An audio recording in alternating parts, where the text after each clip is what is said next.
Out of there until they talk to him. Yeah, I'm sending him right now. Okay. 21st Precinct. It's just lines on a map of the city of New York. Most of the 173,000 people wedged into the 9/10 of a square mile between Fifth Avenue and the East River wouldn't know if you asked them that they lived or worked in the 21st. Whether they know it or not, the security of their homes, their persons, and their property is the job of the men of the 21st Precinct. The 21st.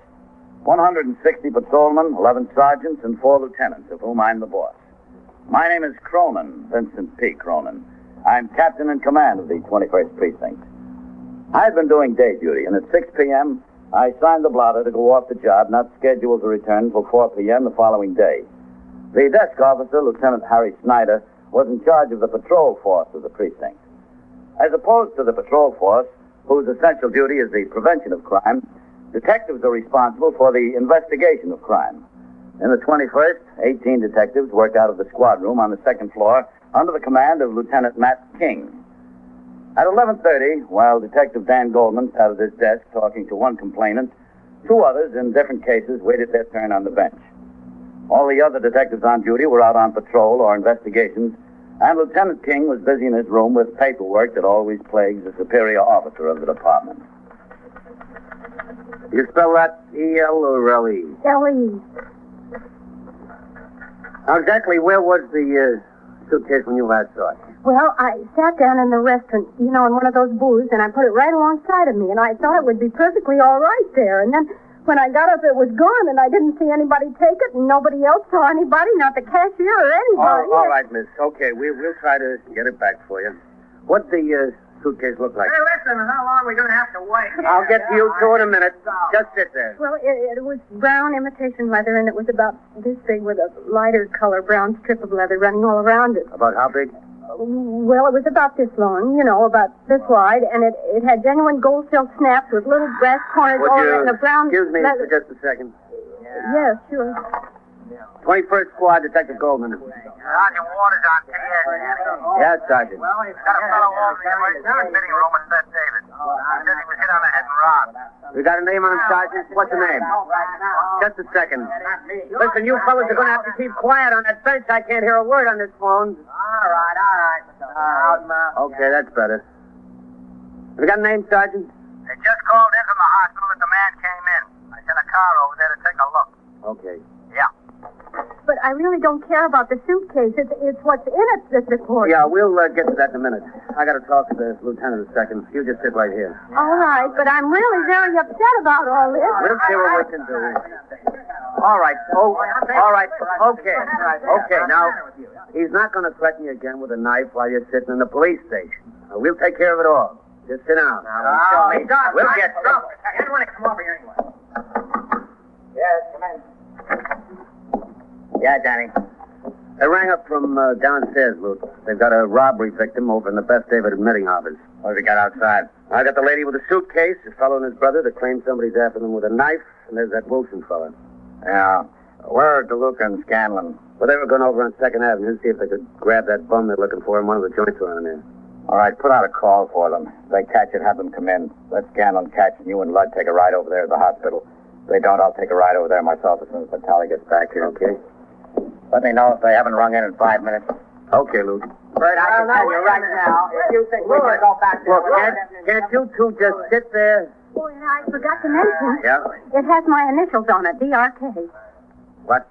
The suitcase. It has... Oh, yeah. I'll just be 1 second more. Well, all right. But really... We'll see what we can do to find him. 21st Precinct, Sergeant Waters. Danny Goldman, Sergeant. Would you ring down to CB and put out a call to have 192 call the 21st Squad? Okay, Danny. All right, now. It was a brown imitation leather suitcase with a light brown strip going all around.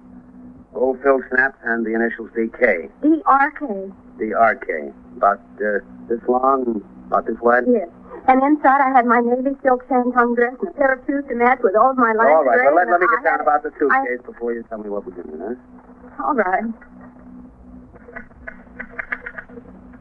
The radio call for the cruising detectives was put out. They received it and pulled up to the nearest call box and rang in.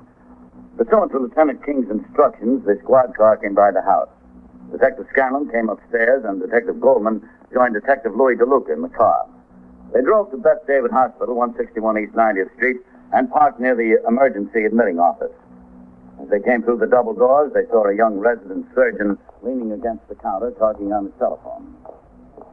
Let's see if he knows. Yeah. Well, honey, look, they're the only aunt and uncle I've got. I know, but look, honey, Norma, honey, oh, hi. What do you say, Doc? Honey, will you listen to me? I'll be with you in a second. Okay. Look, sweetie, we'll get it worked out. Yeah, I'll see you tomorrow. Yeah, now don't worry. All right, goodbye, honey. Doc, we're detectives. You got a man here, victim of a robbery? Oh, yeah, he's got a nasty laceration across the base of the skull. It'll take 6 or 7 stitches. Were there any uniformed men around here? Yes, there were. My name's Goldman, Doctor. This is Detective DeLuca. Hi. Oh, how are you? I'm Dr. Femoy. Where is he, Doc? In the treatment room back there. This fellow's all right to talk to, is he? Oh, yeah, sure. Good. There doesn't seem to be a concussion. Yeah, I'm here. Go ahead. Yeah.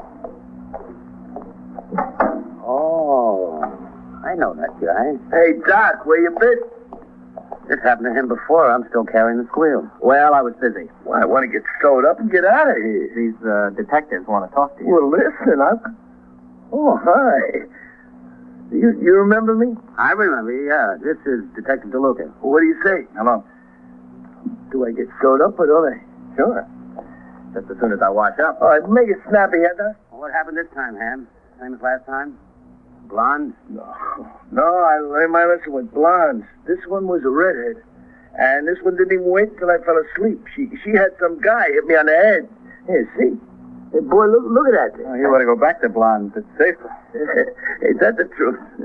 What's your full name again, Ham? Hamilton what? Bayfield. And you still live at the same place? Where's that? 721 East 31st. Oh, yeah. How old are you now? 47. All right. Well, what happened this time? Well, I was sitting there minding my own business. Sitting where? In this bar and grill. What bar and grill? Over there on 3rd Avenue. What's the name of the place? I don't know. Has it got a name? Well, where on 3rd Avenue is it?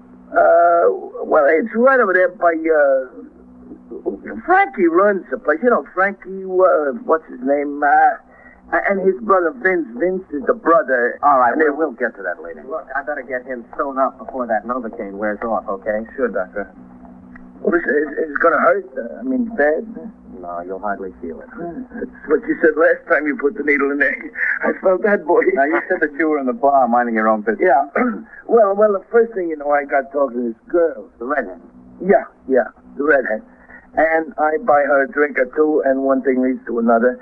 And she says, it's a pity to have to pay for drinks. See? She says, come out to my place. I got a bottle there. What was her name? You know her name? Well, tell you the truth, now that I think about it, she never did say her name. What'd she look like? Oh, nice. She was nice looking at her. All right, now hold still. Yeah, you go right ahead, Doc. Anytime you want.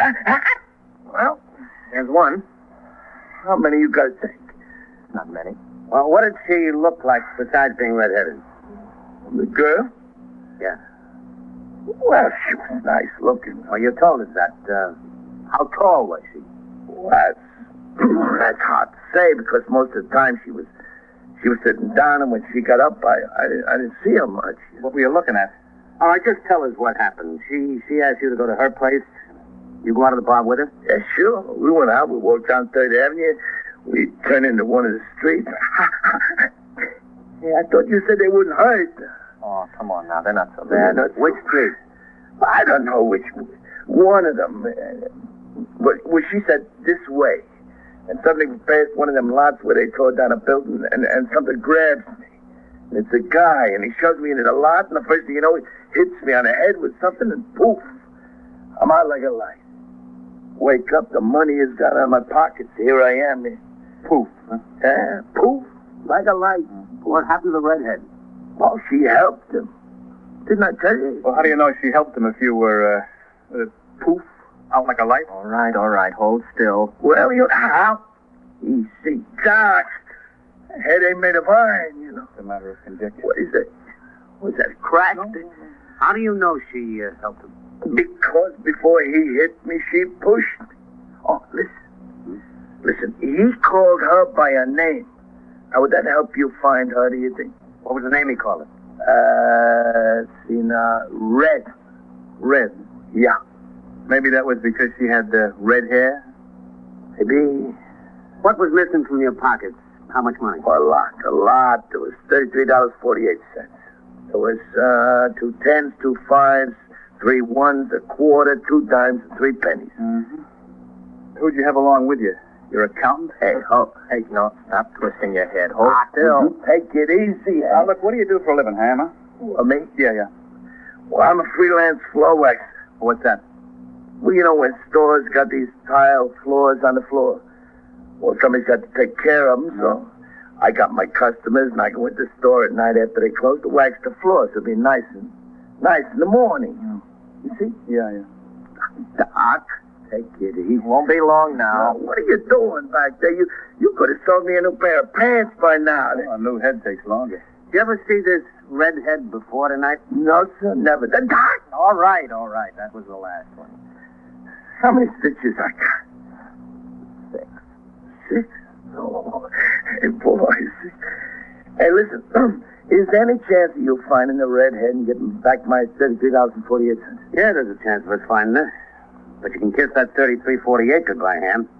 She and her boyfriend have probably spent that already. So what's use finding it? Well, we just want to tell her that next time she sees you, to look at your stitches.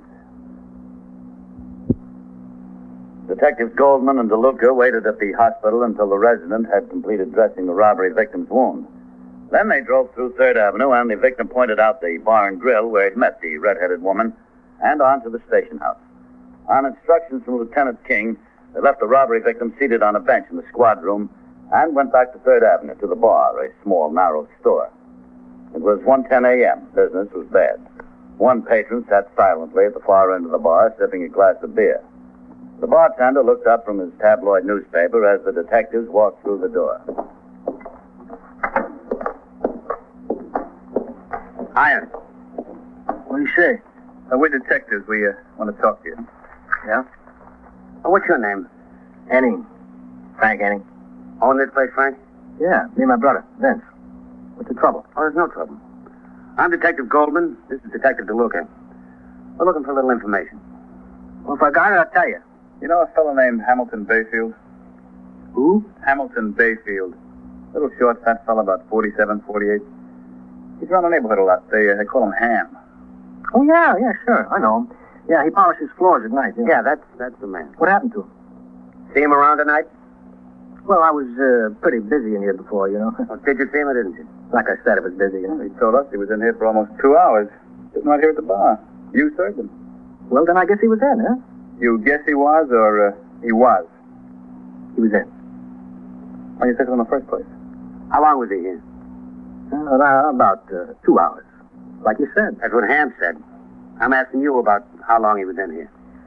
Look, Mac, I don't have the people punch a time clock about 2 hours, you know? What time was he left? Well, I couldn't tell you that. I don't know. What do you come around here shooting questions at me for? I don't keep records on every bum that sticks his head in here. We're trying to get you to help us out on something. Well, I don't know nothing to help you out about. Look, Frankie. Just a second. Now, let me go wait on a paying customer. That's what keeps you in business, you know. This guy's a lot of help. Yeah. You think we were asking him for something? Now, look, if you don't like the service, go buy your Central beer across the street. Who needs you in here slopping up this joint? Yeah, good sales promotion, too. Yeah, that's why the house is packed, hanging from the rafters. Yeah. He knew Ham was in here. Yeah, sure he did.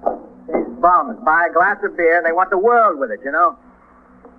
You know, well, like I told you, so busy in here before, I don't know who was in and who wasn't. Where'd everybody go? To the store club in a lump? Were you behind the bar all alone all night? Yeah, huh? I work nights, my brother works days. I was all alone. You got no idea what time Ham left? No, but we had the ball game on. Might have been after the ball game was over. It just might have been. Well, it was a tight game. A lot of them stuck around to see the finish, and then they cleared out. He might have been one of them. Was he all alone? What should I know? Was he sitting at the bar with anybody? Well, there was people on both sides of him, if he was in here.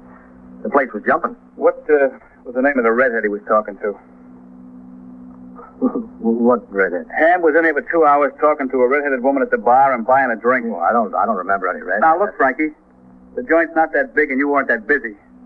He picked up a redhead in here. He bought her drinks and they left together. Did he tell you that? That's what I'm telling you. Now, what's the name of that redhead? I don't know there was such a girl. You got a lot of nerve coming around here taking questions at me. All right, come out from behind there. Let's go talk to the lieutenant. What, now? Come on, let's go. You're going to take me over there for nothing? Now, cut it out, Frank. You know who that redhead is, and you know where we can find her. If you don't want to tell us, you can tell the lieutenant. I didn't see no redhead. Get your hat. What do you want me to do, lock up the store? Your brother lives upstairs in the building, right? Yeah, but... he works days. You want to keep the joint open, get him down here. You're coming with us.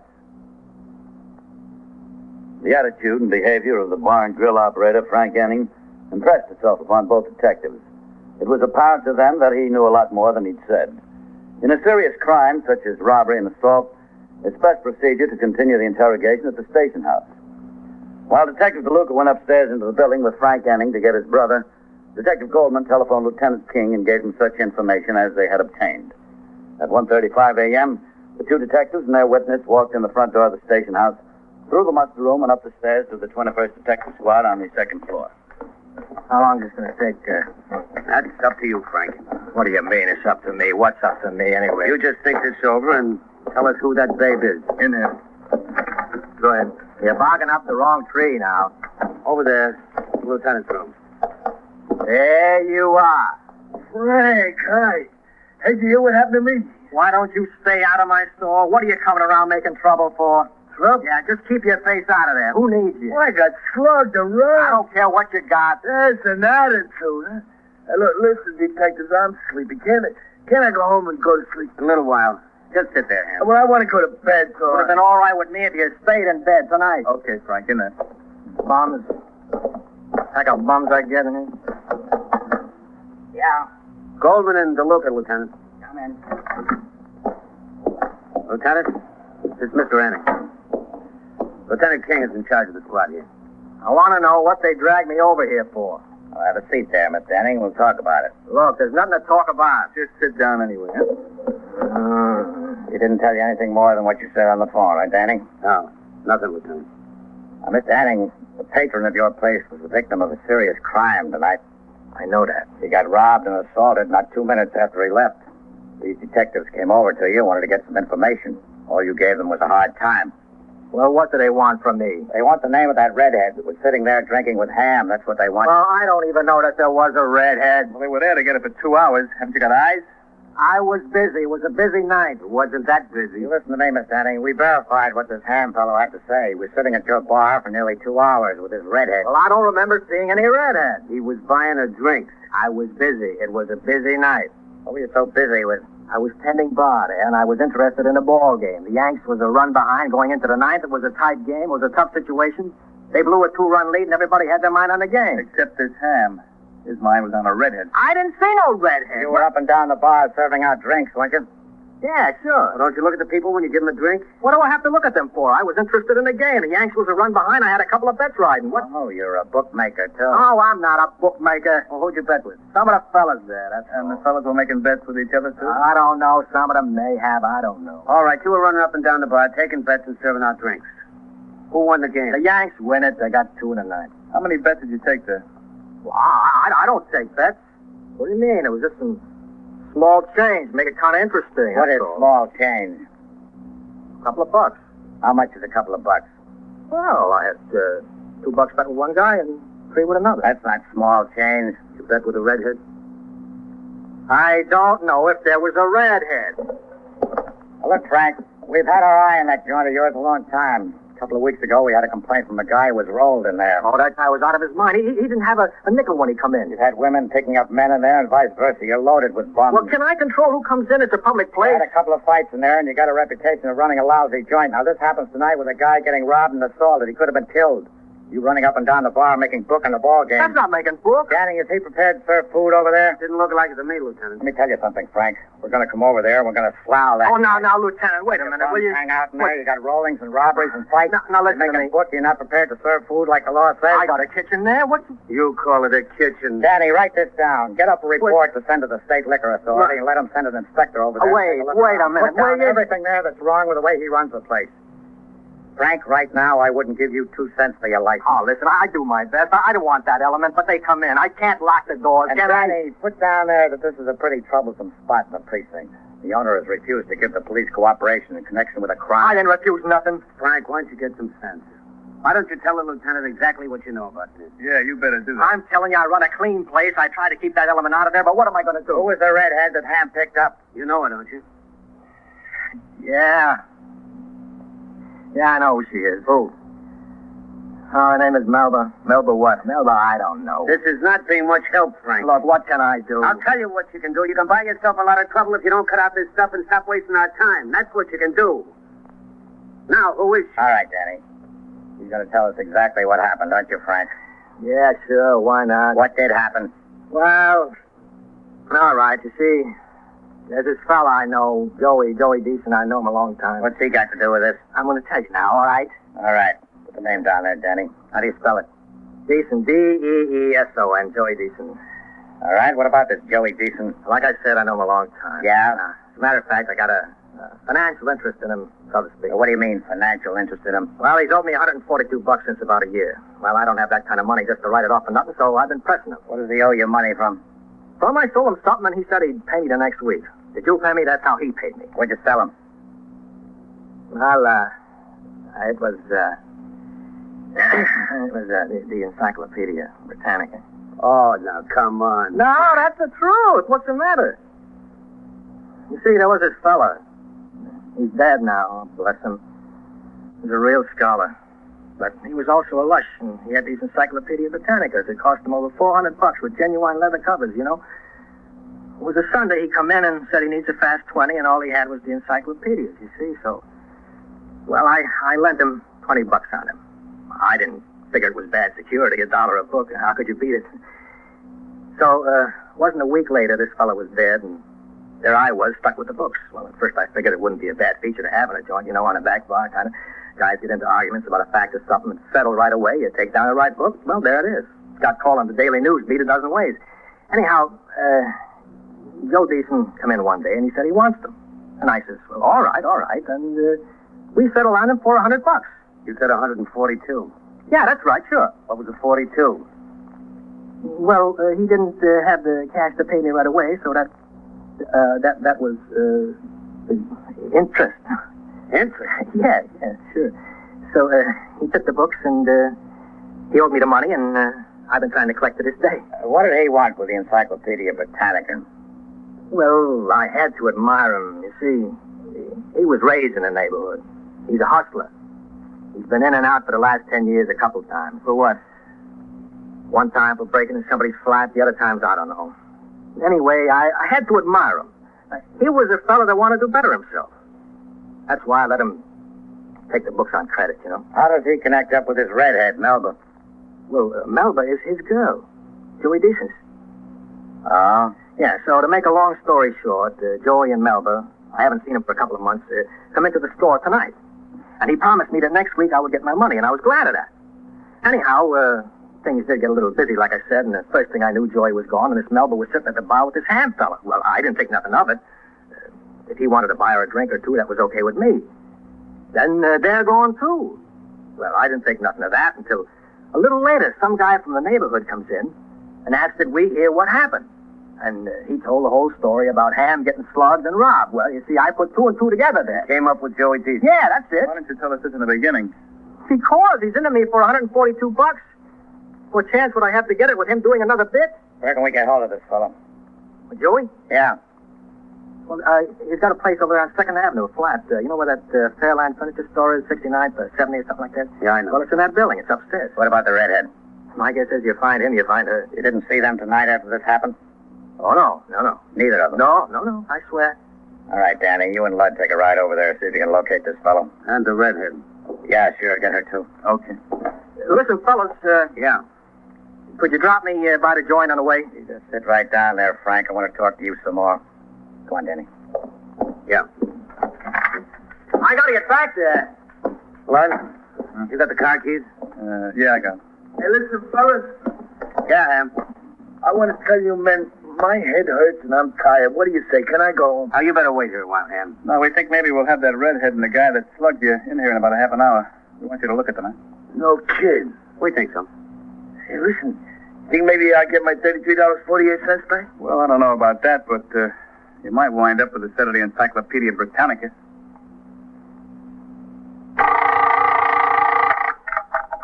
First Precinct, Sergeant Waters. Who shot? Who? 21st Precinct. Well, where? A factual account of the way the police work in the world's largest city is presented with the official cooperation of the Patrolmen's Benevolent Association, an organization of more than 20,000 members of the Police Department, City of New York. James Gregory, soon to be seen in the Columbia picture Nightfall, was in the role of Captain Cronin. Ken Lynch as Lieutenant King, Harold Stone as Sergeant Waters. Featured in tonight's cast were Bill Quinn, Eileen Palmer, Frank Moss, Bill Zuckert, Frank Behrens, and William Redfield. 21st Precinct is written, produced, and directed by Stanley Niss. Art Hanna speaking.